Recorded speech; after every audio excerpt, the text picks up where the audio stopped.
Hey everybody, this is Giancarlo Alino reporting for Sportskeeda MMA, and I'm happy to be joined by my guest today who's going to be talking about his legendary Hall of Fame UFC career, MMA career.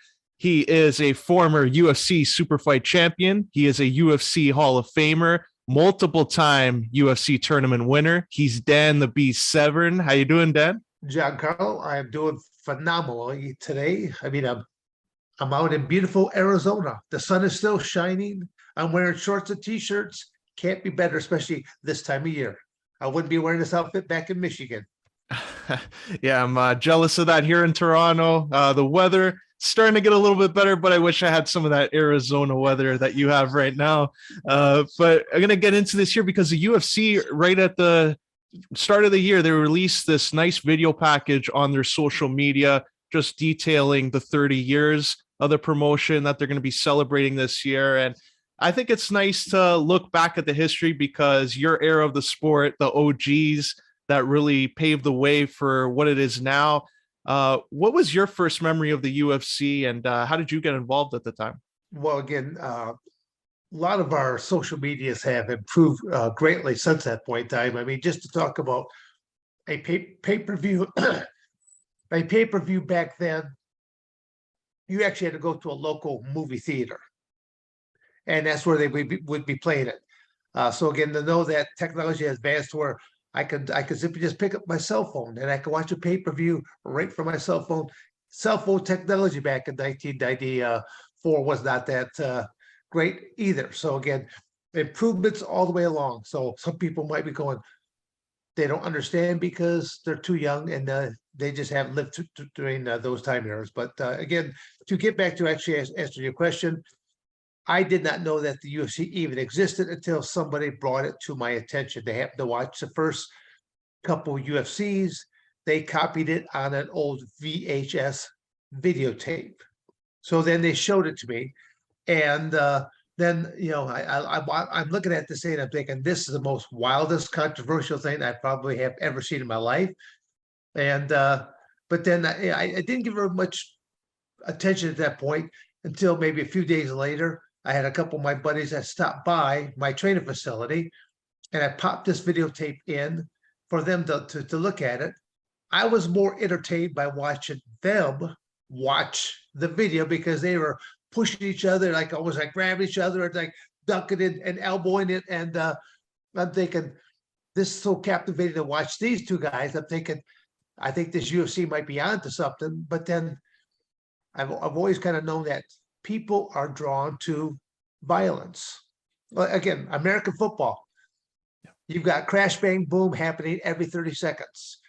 Who doesn't want to watch 300-pound men in their gladiator type of outfits, crashing, banging, and booming into each other every 30 seconds like clockwork? So, I kind of looked at it as well. This is something, some eye candy, and I just started to explore it a little bit more. So I kind of long ways around answering your question, but I'll just say I did get involved into it through non-traditional ways, but had a phenomenal career with it. Yeah, the tournament style too at the time. This is something different than what fans are accustomed to seeing now. Now it's like, okay, there's 12 weeks in advance. You're going to find out this is a pay-per-view main event 3 months in advance. When you were starting in the UFC, you didn't even know who you were fighting until that night. So what was the whole tournament aspect? Until 24 hours before. So again, you do bring up a nice a different perspective on it, because just like you said, all these now are what they started when they first had their first singles match. I think it was Royce Gracie versus Ken Shamrock, and they called it a super bout. Now they're all super bouts because they're all just individual matches. But the other aspect that came about was the fact that very few people could handle 3 matches in a 2-hour pay-per-view. And that's where the UFC had to make some changes, because you could possibly win your first match, but you might have broke your hand. You might have, injured your shin, your ankle, your foot, and you just could not go on to face opponent number 2 and opponent number 3. And so that's where the tournament format kind of was falling apart, because they did have several situations where athletes would win, but they could not continue on. And then to put an alternate in there, you're not putting, it's not a level playing field anymore, because you could be that alternate, and all of a sudden you walk into the final matches, your opponent has already faced two other opponents. That's not fair whatsoever. So I really think that's where it finally went to, just in single matches. I'm only aware, I think, of maybe one or two other companies that they will run a tournament, but they'll run the tournament over maybe 6 to 8 months. They might have one match this month, take a month off, and then 2 months later you'll have match number 2, and then another 2 month delay, and then have match number 3, just to give people time enough to heal up from injuries or get somebody else that has to step in on a basis. So the tournament format, you could actually make a star in one night, because you're out there that first time match and you win. So, that's great that you won. But then match number 2, you're out there again. You might have a little bit of swelling over the eye or something like this. You might have a little crustacean blood over here, but you're ready to throw down again. But by match number 3, when it looks like you've been pulled through a knothole backwards, you're all disheveled, stuff like this, and yet you're still ready to throw down. People are going, this is crazy. The fact that you're fighting 3 different men in the same night. I keep going back to that men, because women's MMA competition didn't come upon until the early 2000s. And even then, they did not jump into any of the tournament format. It was all just single bouts at that point. And what was it like in the arena and just even backstage when you're competing in those tournaments? Because you were involved with 3 of them, you won 2 tournaments. So just as a night is going on, what's going through your mind backstage as you're preparing for the next fight? Well, some of it is almost comical, because they tried to have like individual type of dressing rooms, stuff like that. Sometimes the dressing rooms, all they were you'd have these partitions. You'd have a little, like a 10 by 10 room is your partition. It's just a little curtain, and your opponent might be next door, and they're talking stuff like that. It's kind of going, yeah, I might want to keep it down over there. I hear everything that you're saying, but it was just kind of comical. But it was the UFC. The ownership of the UFC had to go through a lot of education and a big learning curve as well. They were doing something that had never really been done before, would be very controversial. And I'll just say, really not controversial, because when you think about boxing and kickboxing, Muay Thai, those kind of sporting events, they've been running a lot longer. People accept judo matches, jujitsu. In fact, but they had never seen something where they combine all elements. And so knowing that you're going to start off on your feet, and you're going to be doing bare knuckle type action. Bare knuckle boxing was actually the very first form of boxing inside the United States back at the late 1800s. So when you look at as an individual, all these sports kind of stood by themselves, but it was the combination of everything. But then putting it also inside of a cage, that was like, people looking at, well, is this almost like pet bullfighting or something like this, to this death type of situation? It was just a little bit looked upon, because the whole UFC, even in their marketing, is like, there's no rules, there's no time limits, there's no mercy. It's unconditional victory. And when it first came out, it was unconditional victory. Typically, someone was going to be unconscious, whether they were knocked out, choked out. There was no tapping out at that point in time. there was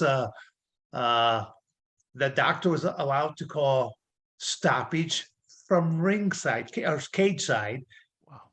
And that was one of the first rules that one of the best known referees, Big John McCarthy, had to get pushed through, because he said that the referee needs to be able to stop a match because he's right on top of the action. The doctor might be on the other side of the cage.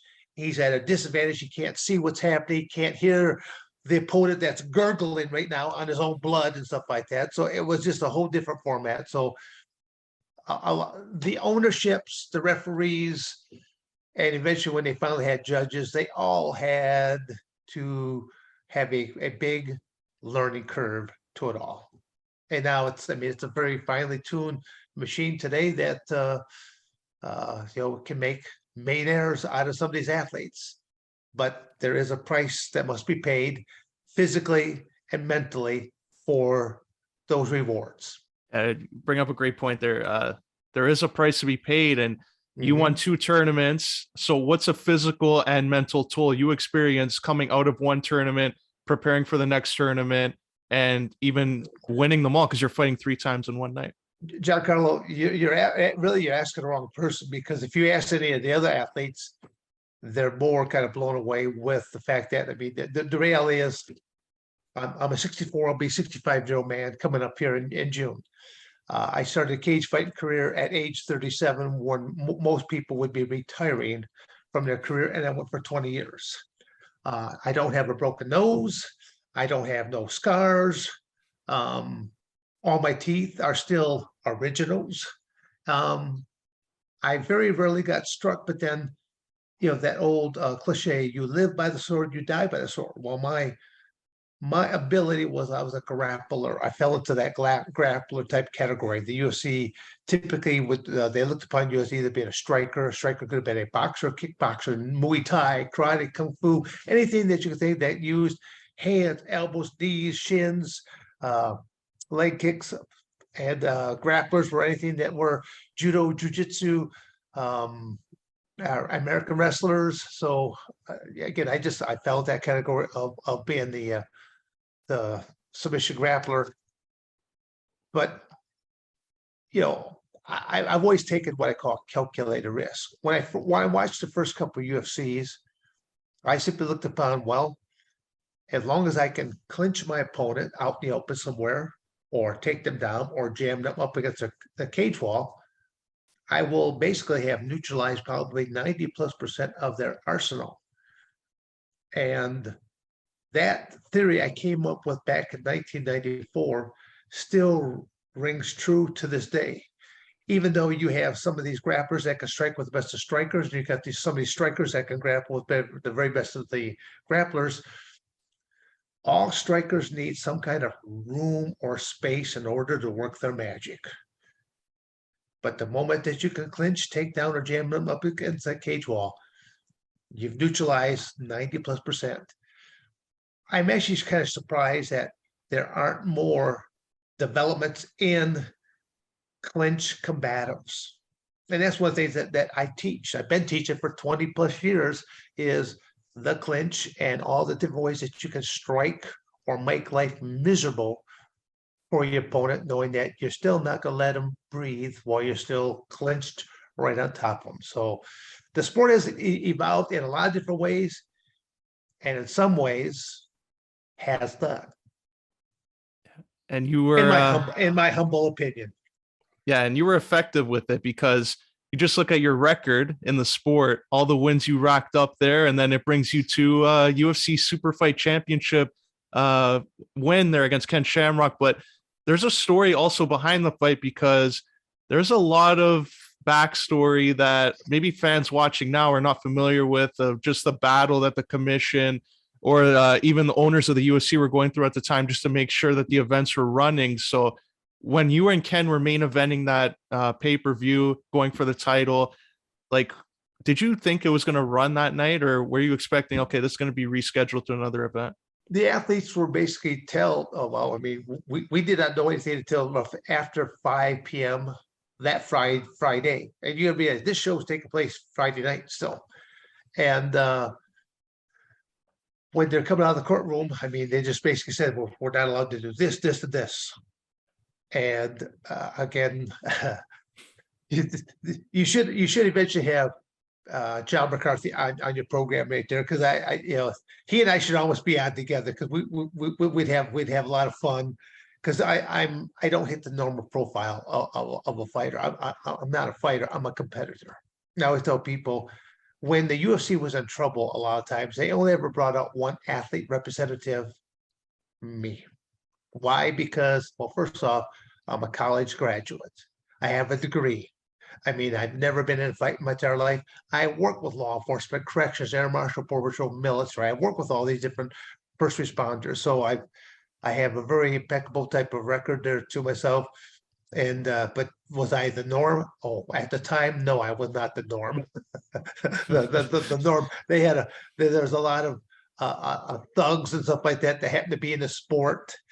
And even coming to my own training facility back in Coldwater, Michigan, I had a lot of men coming in, and I would always ask them, well, why do you want to pursue this no holds barred type of competition? Like going, I want to be able to fight and not go to jail. And I'm thinking, wow, I don't know if this is really cut out for you, you know. So it's you know, you ask about that one particular situation, you know, when the UFC representatives came out, there were certain agreements that the UFC or concessions that the UFC made with the legal system. And so when John McCarthy was coming to the various athletes' rooms and was regaling these different rule modifications that would be taking place at night, John already knows I ask questions. Other people might just sit back there and just, okay, that's what we're doing. Okay. Well, he asked a question, and you know, when he makes a statement, he goes, if you do any of these and it's in violation, you will be warned. I'm like going, okay, John, how many warnings do you get before your disqualification? He goes, Severn, you will be warned. Well, I watched the first couple matches. I'm seeing things that were said that they would be potentially disqualified for something like this, but all I'm starting to see is warning, warning, warning. There's no points deduction. There's no one's being disqualified. So I'm like, well, I guess the UFC will probably not be invited anytime soon back to Detroit, Michigan. Although I say that facetiously because any sporting event that will bring in tens of thousands of people to watch, any community will welcome. Why do I say that? What just happened yesterday inside the United States? There was called the Super Bowl. Yeah. Totally, completely different sport, but it was American football that took place. And when you look at, you have a stadium, again, I don't remember what the stadium holds. Is it holds 30,000, 40,000? I don't remember how many holds, but it's jam-packed. Super Bowl tickets, if you were to try to scalp them, on crazy price for one ticket just to get in. But then you look at all the festivities prior to it, all the festivities after to it. Anytime that you have a big athletic event, it's not just that event that makes money. Everything around it makes money as well, because there are other people that are flying in. So any type of transportation coming into that location, any restaurant around that area, gas stations, rental cars, it just goes on and on and on of all the financial economic impact on a positive note, what it does. So most people love to have any kind of an athletic event, especially if they want to have a fighting event. If they can host a UFC event, that community will welcome you because of how the economics will positively impact that community. Yeah, definitely. And also, like, you're the UFC super fight champion, so a lot of opportunities are also going to arise at the time. And one of them was WWE comes, and you and Ken Shamrock were these guys from the UFC that went over. And were you looked at as a sellout in terms of like the MMA community? Because I know Ken talked about, like, from even some members of the Lions then thought he was a sellout. Did you receive that same feedback from your peers? No. I mean, well, again, a little bit more. My history is amateur wrestler first. My first profession as of the 1992 Olympics was professional wrestling. So I actually was a professional wrestler ever before jumping into the UFC in 1994. So again, that's my timeline up until from 1969 up until 1992, amateur wrestler.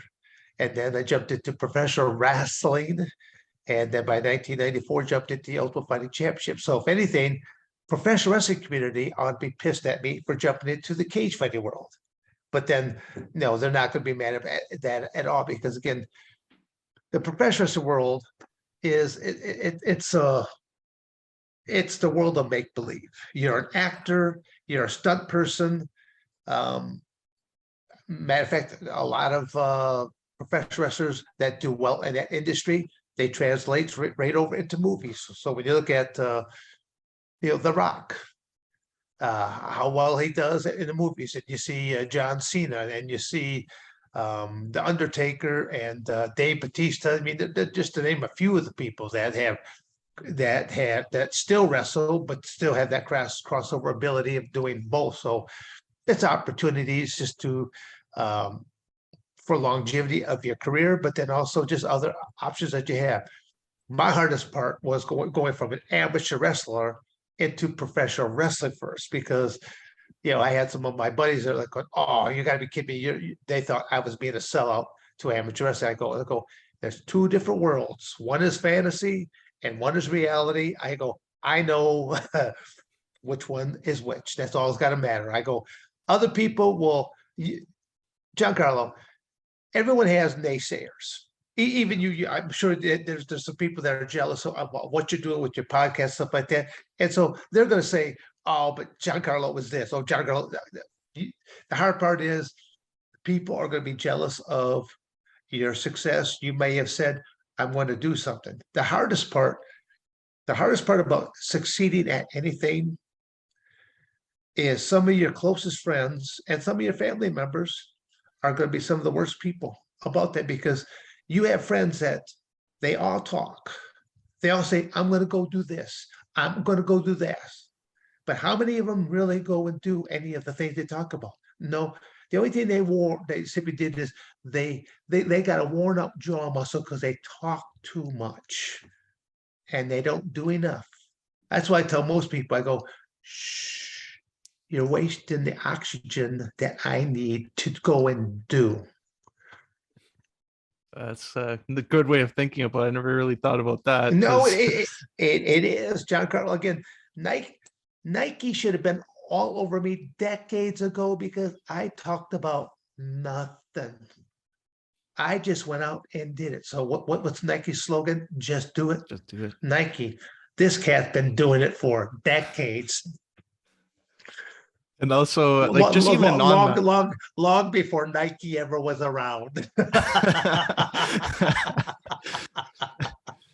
Even like just talking about the pro wrestling turn, because they had that Brawl for All, and what I was just thinking about, like, let me say this: the Brawl for All stunk. It stunk. It was the stupidest thing you could think to do for professional wrestling, because once again, I really hope I'm not, any of your viewers, they're going to be, I hope professional wrestling is not real. Well, it's real physical activities, but it's a script. You're like an actor. You're performing a script. You simply know who's going to win, who's going to lose, and you usually know how long the match is roughly going to last and stuff like that. You're being an actor. You're playing out your role.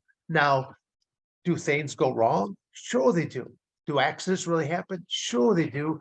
And that's usually when the referee has a mic in his ear, and he may have to say, there's a quick change. And literally people backstage off screen, they're scrambling to do all the things that they need to do because something just went haywire. And now they're going to try to salvage it, because they can't simply just stop and go, "Hey, scene 2, take 2, redo." No, you got to fly by the seat of your pants. And that's one of the things I do give a great deal of respect to professional wrestlers, because they are flying by the seat of their pants. I have been in professional wrestling rings that have fallen apart, that guys have not shown up, or being in in situations where you just know that something really wrong is about to happen, and you have to clue them in, because they don't know what's about to happen. I was about to have a professionals match, and in the main event, I'm supposed to go get this big guy. He's known as, I think, the Highlander. I mean, he's like 500 plus pounds, stuff like this. Now, I always check out stuff beforehand, before I have to get into it. So I go in this and I'm thinking, man, this entrance is awful skinny. I had a hard time squeezing through there. I'm thinking, my opponent will never be able to get through this skinny little entrance. And literally, I kept thinking, do I tell the promotion or not? Because I'll just ask them to introduce me first. I'll be in there. And now my opponent can't get in there. I tell him, start the clock. He has basically 10 seconds to get in here. Otherwise, disqualification. I could have won a match, never, but I was kind. I told them they literally had to take a whole section of the fence off in order for this big old behemoth to get in and end up getting in there. So it's the comical, the things that you see or you encounter, but then again, you have to educate others along the way. And the thing with the Brawl For All, like, were you sort of like thinking when they asked you to be in that at the time, like someone's gonna get hurt here? Like, did you have second guesses about that? But they didn't ask me to be in it in the beginning. In the very big beginning, when they announced this whole thing, they brought all the various professional wrestlers into this cafeteria, and I'm in there. And I happen to be standing next to one of their road agents, basically people that kind of watch over all the various athletes and that. I happen to be standing next to one of the road agents. And as they started talking about this concept, they said, the only two people that will not be allowed in this Brawl For All is Ken Shamrock, Dan Severn. And so as soon as he tells me that, I'm thinking, well, I asked one agent, do I even need to be in there now? He goes, no, he says, you can leave. I left. So I didn't even hear any of the concept about it. This Brawl For All takes place for 2000. Hey, sorry, Milo, come, Tyler, come sit. Sorry about that. He hears something that it gets a little bit crazy. So they talk about that. They talk about this. They talk about they talk about this whole Brawl For All concept, and they're like going, okay, Ken Shamrock, Dan Severn are not allowed to be into it. Okay, this goes out for several weeks, and I asked the agent, I leave. Boom. This goes on for a few weeks, and then basically one night I happen to be I'm hanging out there because I'm waiting to see, will I even be performing tonight? And why I say it like that is, you're on the roster to perform. They've got basically a chalkboard, and all these matches are lined up, but there could be a previous match that might have went too long, or a promo that went too long, and now they need to cut some match off there in order for them to get across, because every show is leading up to a monthly pay-per-view. So there's certain things that have to get into it, because these characters are going to be in this month's pay-per-view. So I'd be there sometimes where it's like, boom, the chalkboard comes out, boom, and I won't be out there doing my thing. And then one happened on one particular night, one of the road agents comes up and he goes, hey, Dan, he goes, how would you like to be in a Brawl For All tonight? I go, against who and how much? Because I mean, at this point, I'm just a mercenary. Who do I go out there and kill? All right. So basically, they give me a name and I go, and they gave me a price tag, no problem. And I go, but I don't want to wear any gloves. And I go, you can't go out there and fight him bare knuckle. I go, I will not throw a single punch. And I will show you what a real wrestler can do. I mean, even back in the UFC days when it was bare knuckled, I have very rarely threw a punch, but I kept my hands open. And so if I reach out there, I'll hit you with a palm strike, knowing that I'm gonna hit you with the big meaty portion of my hand. I'll never end up breaking my hand, but I will hit you with such force. You know, that people don't realize what well placed palm portion, especially when you use that palm portion of the hand, how hard that hits. But then a lot of times, even in matches, I would cut my hand and I would slap you over the ear, basically driving air into your inner eardrum. I'm looking to pop your inner eardrum, knowing that I'm going to affect your equilibrium as well. So your sense of balance. And even when I was, I was trying to describe this to other people, I go, who thinks the way that you think they're Dan Severn? I go, I do. Because I simply know that it's going to affect you. If you do get away and you're on your feet, you're not going to have the same type of ability. So again, that's where I'll say I was probably one of the nicest competitor. I'm still a very intense competitor, but there were things that I could do to opponents. I mean, I could have easily killed a couple of different people at different times because opportunity was there. And because it's all during that no holds barred era, the only two rules were no biting, no eye gouging. And you actually had to sign a contract that stated in fine print at the bottom, in the event of your accidental death. Accidental, the only two rules were no biting, no eye gouging. There's all kinds of different ways that you could take someone's life without ever violating those two rules. So it's being a competitor and being a competitor for as many decades as I simply have learned to analyze the rules. I was an amateur wrestler, but I was a very diversified amateur wrestler. I first started off in folk style wrestling. United States is the only country that does folk style wrestling. The rest of the world does freestyle Greco. By my freshman year in high school, I jumped into freestyle. By my sophomore year, I was doing folk style. By my freshman year in college, I jumped into judo, sambo. But then also I had weightlifting class, I had a nutrition class, because I want to know that everything I was eating was going to make me into the ultimate athlete. I took a judo class so that I could learn to use my feet like a second pair of arms. All these things that I did helped me out and basically kind of helped mold me into the athlete that I was during my my cage fighting career. But then these are all the things that still mold me still to this day. Mold me and drive me, because I mean, the reality of Giancarlo, do I really need to work? No, I work because I want to. I'm a person who sets goals for themselves, and I continue to raise my own bar, even though our country and the rest of the world is lowering their standards. I won't do that, and I won't do that in my own training facility. I make you accountable for whatever comes out of your mouth.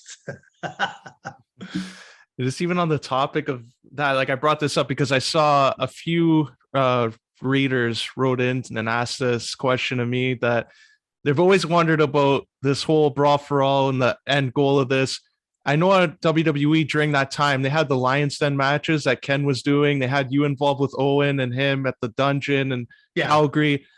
Was there ever any discussion of at WrestleMania, a Lion's Den match, or even like a actual like UFC type bout between you and Ken Shamrock and WWE?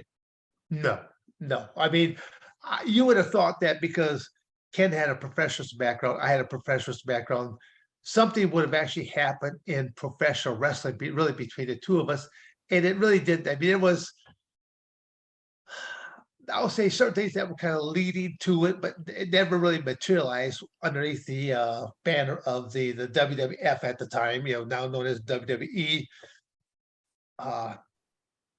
Ken went to work for WWF almost 1 year before I did, because the organization did not really realize how old I was. And if they would have known how old I was, they would have probably never wanted me, because I was way beyond the years that they wanted. I mean, again, I started my cage fight career at 37. I think I was WWF's oldest rookie ever at 48 at the time, but it did not look my age. It did not act my age. I mean, even now, Giancarlo, only within these last couple of years have I finally allowed my hair to simply turn white. I've been coloring my hair since my mid-30s. I mean, my buddies used to give me a hard time when I was younger. I sported a full beard at the time, beard with the mustache, and my buddies were kind of busting my chops, like, dude, you got to stop eating those powdered white donuts. I go, what do you mean? I don't eat no powdered white. You drop it down on your chin, because my chin would turn on white. I'm like, oh, good one there, guys.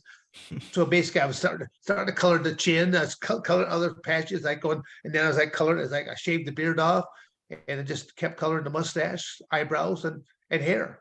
So I always tell people, when you look at every one of my UFC pictures, had I walked out there looking all gray hair like this, I know, again, being an athlete, a competitive athlete in combat sports for so many years, I know what psychology is. I also know that there's things that you can do if you look like you're a much more physically fit individual. You're going to have physical fitness intimidation. If I keep my hair looking dark and dastardly, again, intimidation factors. There's things I've learned in my amateur wrestling career, but there's also some things I have stolen from the book of professional wrestling that I've worked into, even my cage fight career, that were crossovers from each other. And I don't think anybody else ever used it as probably as well as what I did, knowing that I won certain matches before the match ever even started, using this tool. Again, what I stated earlier, only having 2 true training camps in 20 years, name me one other person who's either living or deceased that can make that claim. Nobody can. And the fact that I'm lifetime chemical free, you're already trying to associate with me and a couple other people in the same sentence. No, there's a world difference between a Ken Shamrock and a Dan Severn. Definitely. Yeah. If you were in this era, like, do you ever wish like maybe you were ahead of your time in terms of like just the grappling aspects? Like, do you think when you watch the UFC nowadays, and there are some fighters like Khabib, he was like that, GSP was more methodical in the way he fought.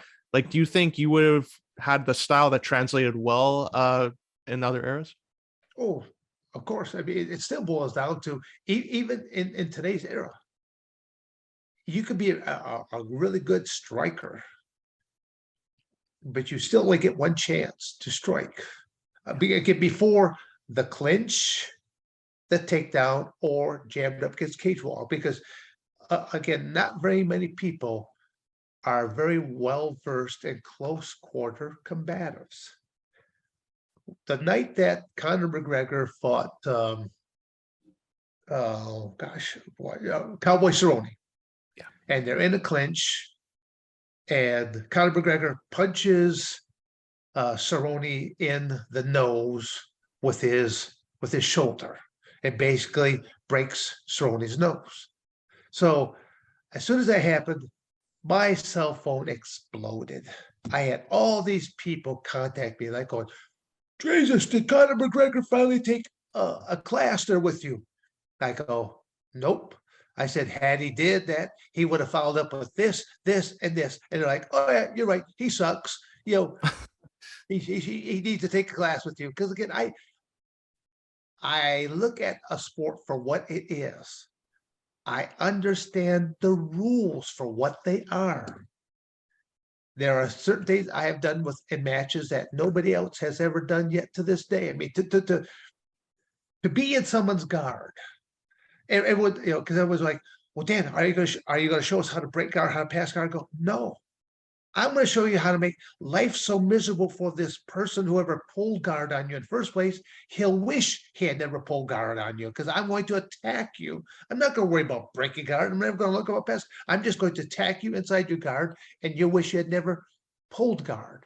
And there's been like in one match where I basically just come up there with a little hammer strike, a little hammer strike on the nose, and just go boop. I didn't break my opponent's nose. I just hit it hard enough to where I made his nose bleed. But Giancarlo, when you're laying on your back and your nose is bleeding, where does the blood go? Goes down. Goes down your throat. Yeah. And you start choking on your own blood. So as my opponent is choking and struggling even more, I had to coach him to tap, and you're out of here. And all of a sudden he starts tapping, and then match is done. Referee stops match, and referee's like going, he goes, did I just witness what I think I witnessed? I go, he panicked. He didn't know what to do.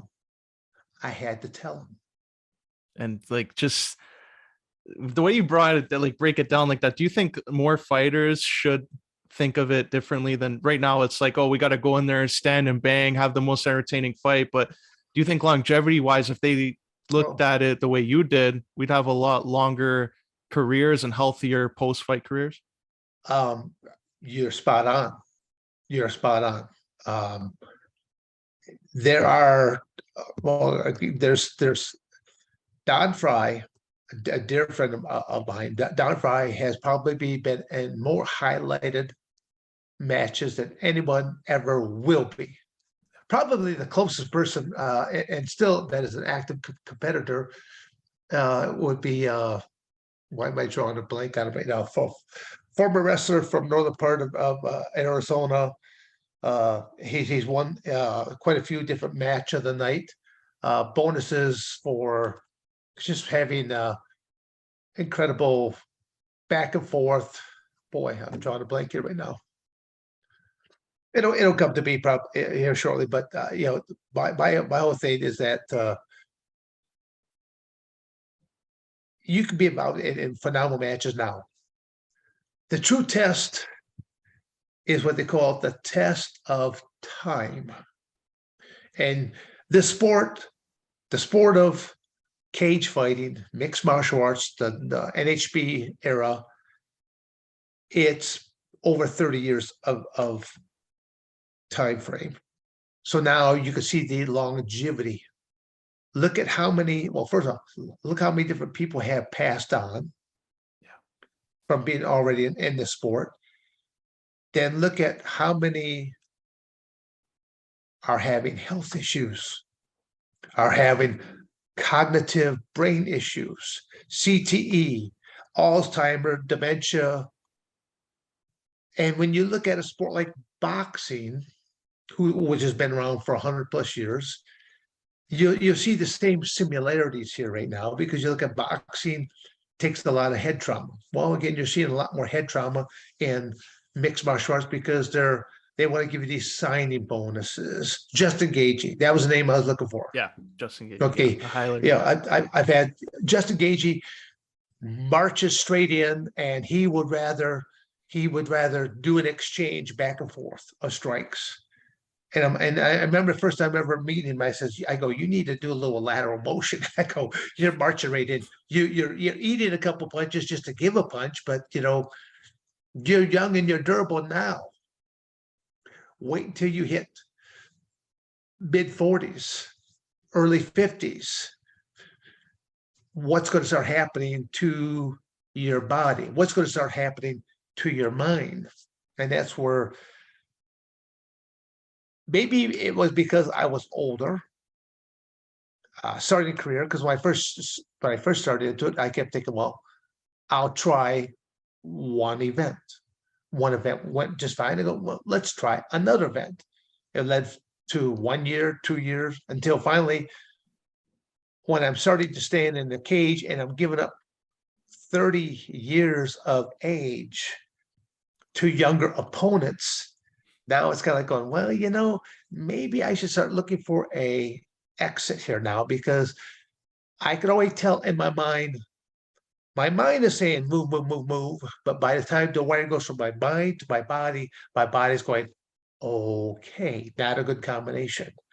So I basically started to pre-plan my departure. I was trying to get in my final 3-4 years there, I was trying to get one more match with a Ken Shamrock, one more match with a Mark Coleman, one more match with a Hoist Gracie. If I could have had those as my last 3 matches on my way out, life would have been good. I still wanted to have everybody drug tested to know that Dan Severn will finish out his career drug-free. But all 3 of my other opponents I just talked about, all 3 have tested positive on different occasions. Even Hoist, and I'm actually almost shocked about that. And I think because he probably was using some of the poorest of the chemicals, because it sure didn't show. And also, like you mentioned, I don't say that to be mean. I just say that just that almost surprises me. So, like you mentioned, all Hall of Famers there, and it brings me up to the next one. Like, you were inducted in 2005 at UFC 52. It was a new ownership at the time. Zuffa had already came in. So Like, who contacted you that you were going to be a Hall of Famer, and what was your first reaction when you found out you would get that honor early on? Honestly, I don't remember who contacted me. I just know do that they mentioned that they contacted me, and it was done at one of their actual UFC shows, or they just take a few minutes out, like a little intermission, and then brought me out to the cage and presented me with my little Hall of Fame chunk of glass right there, and then got some applause and ta-da, move on. I mean, it wasn't. I mean, it's a much cooler ceremony that they do now. I mean, again, you got to realize that was in its infancy, and like anything else, stage two, stage three, the fourth. As time goes on, you get better and better. It'll always be those first few times that you're doing it that you're flying by the seat of your pants. So I don't hold nothing against the UFC. Again, I'm just happy to be in the UFC Hall of Fame in the first place. Yeah, you deserved it too. 2 tournament wins, super fight champion. And I think it gets lost on, I know the sport evolves all the time, but like when they look at the early years of the 90s UFC, like I guess if they were to remember legends like yourself and all the other fighters that took place and competed in that era, won championships in that era, how would you want your legacy and the legacy of that era to be remembered today? Well, I think I'd like to be remembered probably on a couple of different occasions. I mean, first off, I was the athlete representative. That when they were asking someone to speak on behalf of the athletes, I was that representative. So again, I come from a non-fighting background. I come from a combat type background, but I've just basically been an athlete my entire life. As I said, just through the sport of wrestling. And so I'm someone that actually gives a great deal of care and concern about the athletes. There's there's certain things that is still wrong about the UFC. The sheer fact that I mean they'll take care of you that match that night. I mean if you go in that match that night and you break your leg or something like that in the process, so you need to be hospitalized. UFC they're good about they'll take care, make sure that your leg gets fixed, stuff like that, and they'll take care of all the hospitalizations on that. But there really isn't anything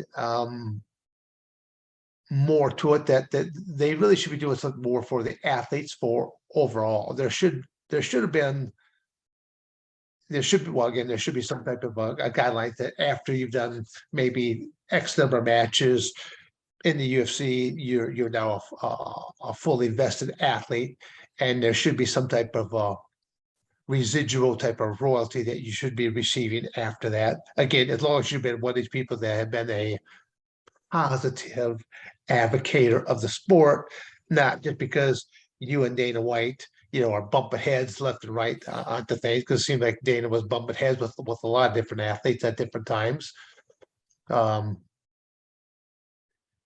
I just think overall there's competition. Competition is a good thing. I'm actually happy that there are other companies that are trying to rise up and try to compete with UFC. But right now the UFC is the best paying gig opportunity for these athletes.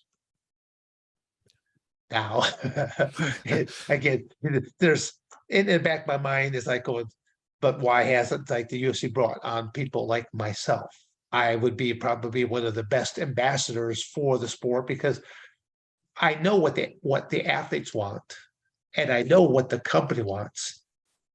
You can bring it together. There's no reason that the UFC couldn't have had, just every year that in operation, just throw $1 million into this athletes fund that you have, to where in the first year you're only going to have that measly $1 million right there, but after 30 years you got a 30 million nest egg that's sitting right there that you could have had some type of a payout program for athletes that like a football, Yeah. basketball, baseball.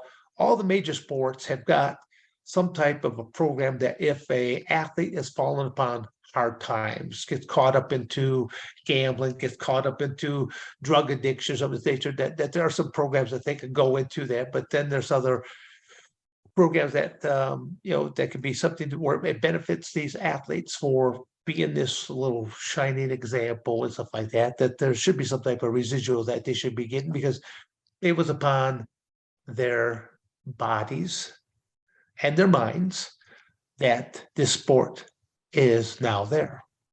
So to where again, I'm doing the same thing here with Arizona State University. I'm just starting to work with them right now to where I go, I don't want to go after money each and every year for your season. I go, I'm not here to do that. I go, I will work with a number of these different former athletes and that.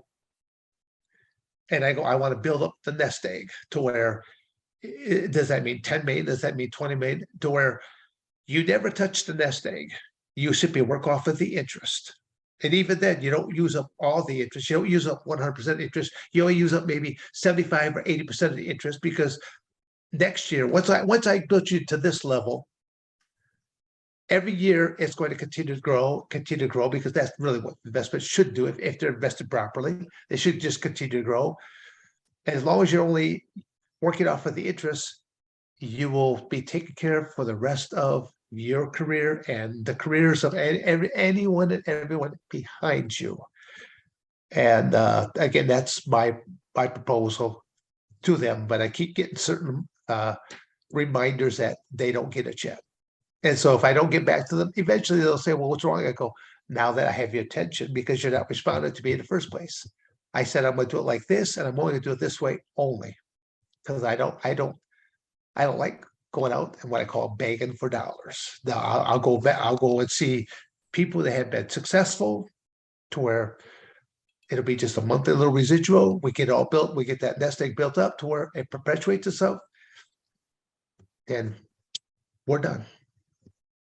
Move on. That's actually a good idea. Like Dana White's Well, listening to this. Giancarlo, I mean, I hopefully you've learned by now. I mean, because we had a chance to speak prior to ever doing this interview, but even during the course of this interview, I hope you're starting to understand that Dan Severn tends to use his brain, not to block punches.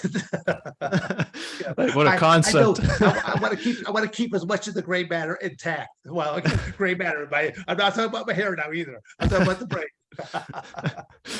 And just before we wrap up here, a couple of final questions. Do a quick rapid fire with you. All right. Who is the best striker that you've come across during your career?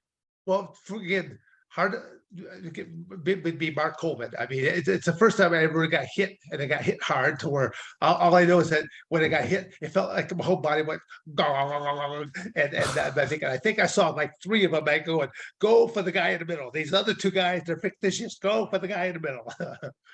He probably got the best shot off on me, but and even then, that is what won it. But it just shows you that it's a very effective strike. Just reminds me, great advice here from Rocky. Hit the one in the middle all the time. Yes.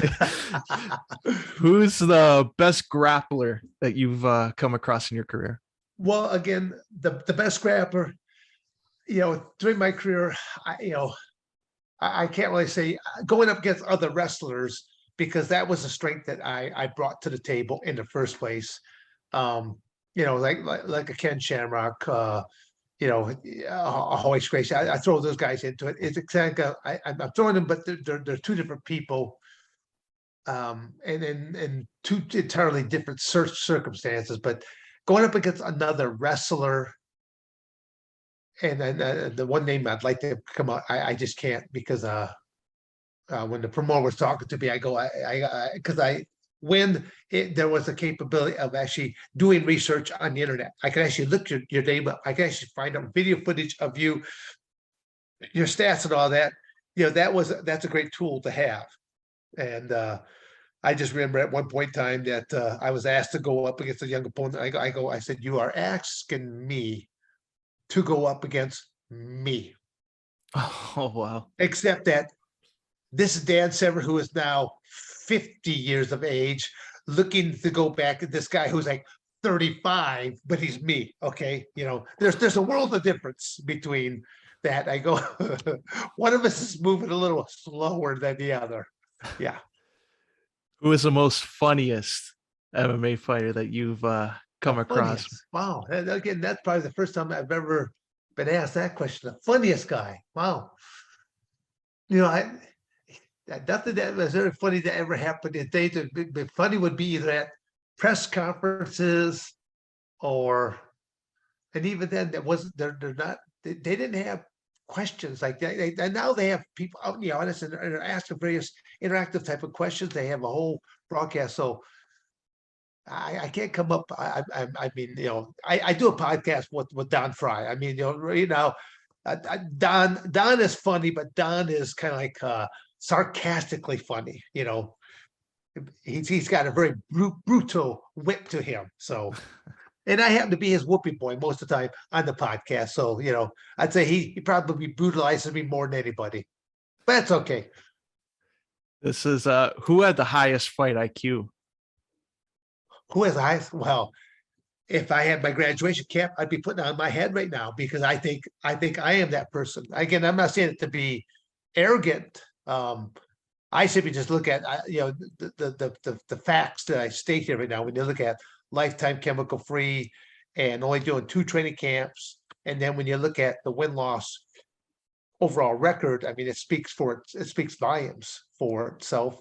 And that's some of the things that I hope to pass on to other athletes to use this thing more because they're otherwise just never, you know, like look at these interviews that I'm doing now. And then maybe another 10 years, 20 years down the road when certain athletes are getting up there in age, where are they at? And are they going to start showing some of the telltale signs I said, maybe you should learn to duck, bob, weave a little bit more. Yeah. Great answer. And this is another interesting one. Who would you most like to have dinner with? It could be anybody, a fighter now, maybe a fighter you grew up watching, a wrestler you grew up watching. Gee, I tell you what, who would I rather have dinner with? I don't know. It'd be someone, probably someone like Bob Sapp.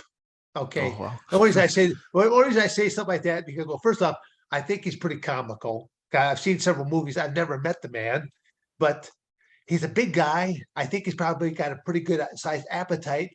I like to have Bob Sapp and I at a local buffet together. Yes, at the local buffet to see first off who's going to put away more plates full of food. I'll still take that challenge. I think that would be a lot of fun right there if I had to do something like that. Just to have 3, 4, or 5 of us, former heavyweight champions, just to go to the local buffet. Wouldn't that be a hoot? Wow. Something so for some of your viewers, your listeners there to think about. Let's see if we can make that happen somewhere in the next couple of years. Speaking of just having people by your side, perfect to the next question. Let's say something goes off, something pops off, and you're in a situation where you need somebody by your side, and there's like a street fight, somebody's coming up to you. Who would you love to have by your side in case something gets a little bad out there?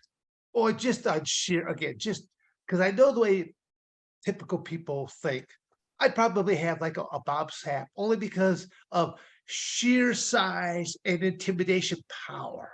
That's all it is, because most people, that's where the sport of wrestling, again, you probably have seen right now there, John Carlo. I hardly ever answer the straight question you ask. I go off into little deviations here and there. Most people don't understand this, but I started off my amateur wrestling career in 9th grade at the heavyweight weight class. Wow. Now, I weighed, as a freshman in high school, I weighed 165 pounds. And most wrestlers, we always say, lose a little weight. I wrestled, my first challenge match was at the 155-pound weight class. Now, weight classes have changed from back then there to what they are today on the high school scene, but then also what they are in collegiately. And so, because my first goal was I wanted to make varsity, but again, the whole purpose was I'm just this little lightweight type of person, but I'm going up against heavyweights. There was no weight limit on heavyweights, unlimited. The heaviest wrestler that I knew of during that same time era was Chris Taylor, who he was a Olympic silver medalist, and the closest that they could ever gauge his weight, they took him to a slaughterhouse, and they had him hang on the same apparatus that they would hook up half a full bill, a full cow or something like that hanging from this. And the closest they could guesstimate him, he weighed like 450 pounds is what they guesstimate him. So, for me being a freshman and going up against guys that were at this weight, even my freshman year in college, I wrestled at my weight class was 190. I would wrestle with people one weight class below me, 177, 190 pounders, and heavyweight. Heavyweight was still unlimited during this time era. The heavyweight we had at Arizona State University was a big guy by the name of Big James Mitchell. Big James weighed 420 pounds. So think about this. Wow. Every day, 7 days a week, I'm working out with a 420-pound man. Now, he was shocked at how easy I could throw him because I'd get his weight moving in one direction. Oh, I'd throw him, and literally you'd think I was going to put him right through the wall because 420 pounds, like hitting the wall, is like a destruction boulder being hit up against that wall. And it, but I was so used to just throwing big people through my high school years and through my collegiate years. So walking into a cage against people bigger than me and stuff like that, did that bother me? No. And before we wrap up here and let you go, you mentioned a podcast there with Don Fry. How can our viewers here at Sportskeeda MMA follow everything you guys are doing and follow you on social media? Well, just, going to probably the best way is just going to my website, dansevern.com, just DANSEVERN, dansevern.com. There's my email address. People want to get in touch with me, but on there I also have different things that are listed.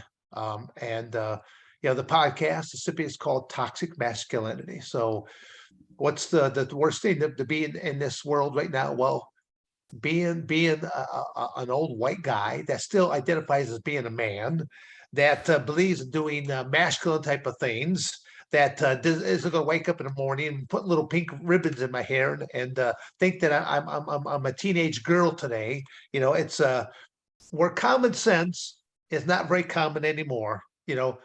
That's where Don Fry and I come in, because we're not very, I have a future in politics. Don does not. You think I might be blunt to the point? Don will make certain that you understand what's going down in this world. So that's great. Well, Dan, I really appreciate you sharing your time and coming on here at Sportskeeda MMA and sharing all these stories about your career. And I wish you all the best. Well, Giancarlo, thank you for having me on, and I wish the best for you and your podcast. And you never know, maybe in another 10 years, you might want to bring me back to find out what's that crazy old man up to nowadays. Thanks a lot, Dan.